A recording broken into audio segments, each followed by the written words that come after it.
I grew up in a family that was pretty orthodox. I wasn't really allowed to have many friends or even go on field trips. Couldn't really even go down to the lobby unsupervised for 2 minutes. So all these restrictions pretty much led to reading and writing and watching films and listening to music being my only escape and outlets. So ever since I was 3 or 4, I was pretty clear my mission in life was to pursue a creative career in these areas, and somehow I knew it was going to be in Mumbai. Once I moved to Mumbai, it was literally like being Alice in Wonderland. I was in complete shock because I thought, Indians are very traditional and, people are going to be just as supportive as they were in Hollywood. It was definitely a transition period, and it was a little challenging trying to divide my time between pitching scripts, trying to make a short film, and also pitching myself as a singer and as a lyricist. I was pretty lucky that because I was down from the US, everyone was ready to meet me out of curiosity, but it also backfired a bit because I was not fully trained or prepared. So although I was meeting some really amazing people, I was not really presenting myself in the best light possible, so it did backfire a bit. And before I was leaving Mumbai to go back to DC to sort of recover from everything that was going on personally and professionally, I started working on a documentary about the independent music scene with KJ Singh. Everyone would say, "You're an outsider, why are you cribbing? You don't even know anything about how the scene is here." So I decided, okay, well, how do I learn about the scene as an outsider? Let's talk to people who have made it. Yeah, so I left for DC, and going back helped me because it made me realize how badly I wanted to be back in Mumbai. And just reflecting on the stories of all the amazing people I met who were way more talented than I but had struggled for so much longer, it just put things into perspective because at that time I had only been in India for about a year, and I realized I really can't complain, I have no grounds to do that. So I decided to again go back to Mumbai, and this time be ready to fight tooth and nail to get my songs and my videos out. So we decided, okay, let's do one thing. Let's just focus on getting one song and one video out, Main Khali, which was the ultimate project. I also wanted to start exploring, the possibility of going solo. And started working on Behind My Sunglasses. Now, to give a little bit of context, at that time, I was seeing someone else, and I had gone through a terrible breakup yet again.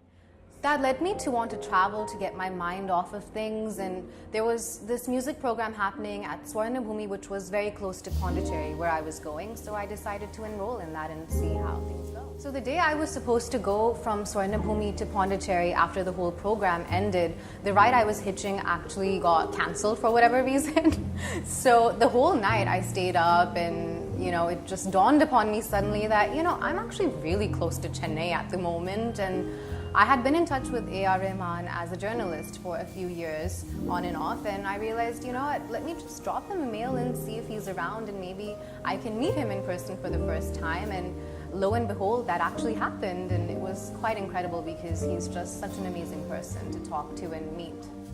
So I came back to Mumbai after my whole Pondicherry post-breakup recovery and was basically working on Main Khali with Acoustic Girls and Behind My Sunglasses as a solo artist, and found music producers for both of these tracks. Now, unfortunately, the day that I was supposed to record these songs, the day before that, my father passed away due to a sudden heart attack. Somehow or the other, within 2 months, I managed to wrap up with loose ends and get back to Mumbai, determined to finish those songs and videos. So the first song that did release was Behind My Sunglasses, which was my project as a solo artist. And it was incredible because that song did a lot of things for me. First of all, A.R. Rahman tweeted about it, which was a huge surprise. And that actually got my family to pretty much accept what I was doing, which was fantastic, finally.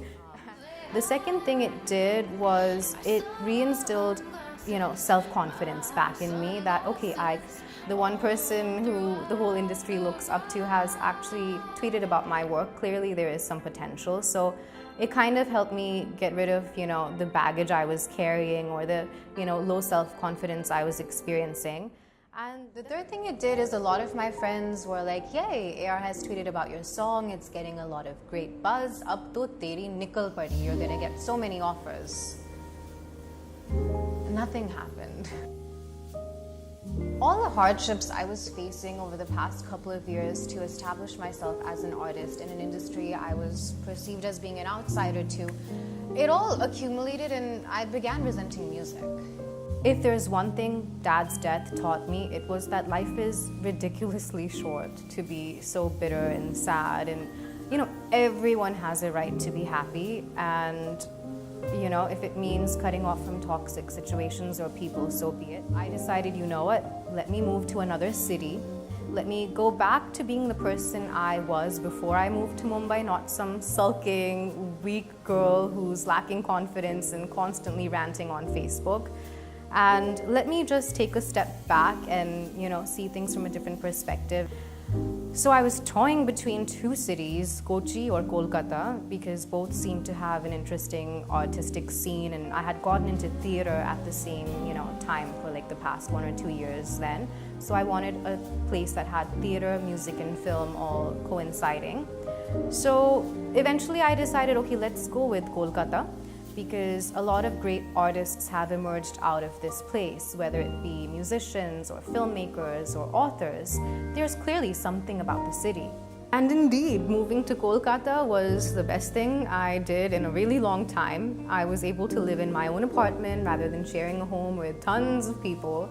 I had enough me time. I was away from all the toxicity of Mumbai. I was in a cleaner, greener, peaceful neighborhood and was able to start from scratch and rebuild myself internally, which also has reflected in my work externally. I cannot write sad songs anymore, finally, which was brilliant.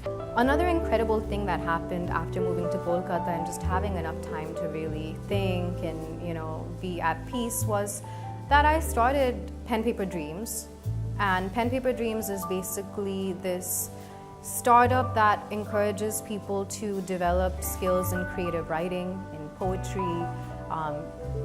I conduct a lot of open mics for music and poetry to encourage new talent to have a platform. I'd like to think of myself as a storyteller who uses different platforms, whether it be music, film, theater, or poetry, to make sense of her life and to express herself. Hi, I'm Amanda Sodhi.